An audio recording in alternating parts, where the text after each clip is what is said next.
بات کریں گے کڈنی ٹرانسپلانٹ کے اوپر اور اس کے جو ساتھ کچھ ایشوز یا پرابلمز ہو جاتے ہیں، اس میں کیا سمٹمز ہوتے ہیں، کیا پریکاشنز ہوتے ہیں، اس کے اوپر بات کریں گے کہ گردے کی بیماریاں اور گردے تبدیل کیوں ہوتے. ہم یہ سوال کریں گے. ہمارے پاس موجود ہیں پروفیسر ڈاکٹر علی ثقلین حیدر، نیفرولوجسٹ ہیں ہمارے پاس آن سیٹ. آپ کی بہت بہت ٹائم کا شکریہ کہ آپ نے یہاں پہ ہمارے لیے اپنا وقت مدعو کیا. جی تھینک یو. تو سب سے پہلے تو یہی بتائیے گا کہ ہمیں گردوں کے مسائل اور گردے کی جو تکلیف ہوتی ہے وہ کیوں ہوتی ہے؟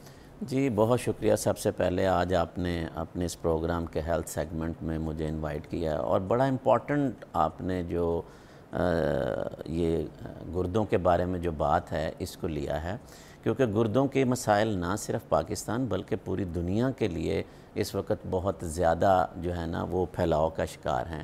تو ایک اندازے کے مطابق پوری دنیا میں 850 ملین کے قریب اس کے مریض ہیں. پاکستان کی بات کریں تو یہ تعداد لگ بھگ 3 کروڑ کے قریب پہنچ گئی ہے. یعنی کہ ہر 7واں پاکستانی گردے کی کسی نہ کسی بیماری کا شکار ہے. تو یہاں سے اندازہ لگا لیں کہ پاکستان کے اوپر اس کا کتنا بوجھ ہے. ہر سال 35,000 سے زائد اموات جو ہیں وہ گردے کی بیماریوں کی وجہ سے ہو رہی ہیں. تو میں یہاں پہ تھوڑا سا اسی سوال میں آپ کو بتا دوں کہ جو بہت زیادہ کامن وجوہات ہیں اس میں شوگر سب سے پہلے ہے، ڈائبٹیز دوسرے نمبر پر ہے، ہائپر ٹینشن بلڈ پریشر کا بڑھ جانا، تیسرے نمبر پر گردوں کی کچھ اندرونی بیماریاں جسے ہم گلومیرولونیفرائٹس کہتے ہیں، پھر گردے میں پتھری کا بن جانا، پھر سب سے بڑی جو اہم وجہ میں سمجھتا ہوں پاکستان میں دوائیوں کا غیر ضروری استعمال، سیلف میڈیکیشن، خاص طور پر جو پین کلرز ہیں. پین کلرز ہر گھر میں پڑے ہوئے ہیں، خاص طور پر ان میں ایک NSAID گروپ ہے، یہ گردوں کو بہت ڈیمیج کرتا ہے. اس کے بعد کچھ موروثی بیماریاں ہیں جیسے گردے میں تھیلیاں بن جانا. تو یہ چند بڑی وجوہات ہیں کہ جو گردوں کو نکارہ کرنے میں یا گردوں کو ڈیمیج کرنے کی وجوہات ہیں. فضا آپ یہ دیکھیں کہ شوگر ہر چوتھا یا 5واں شخص پاکستانی جو ہے وہ شوگر کے بیماری میں مبتلا ہے. ہر 7واں شخص گردے کی کسی نہ کسی بیماری کا. تو شوگر اور بلڈ پریشر اگر دونوں چیزیں ہی آپ لے لیں تو تقریباً 70% تو گردے کی بیماریاں ان 2 بیماریوں کی وجہ سے ہی ہیں، اور پاکستان پہ ان کا بہت بڑا بوجھ ہے.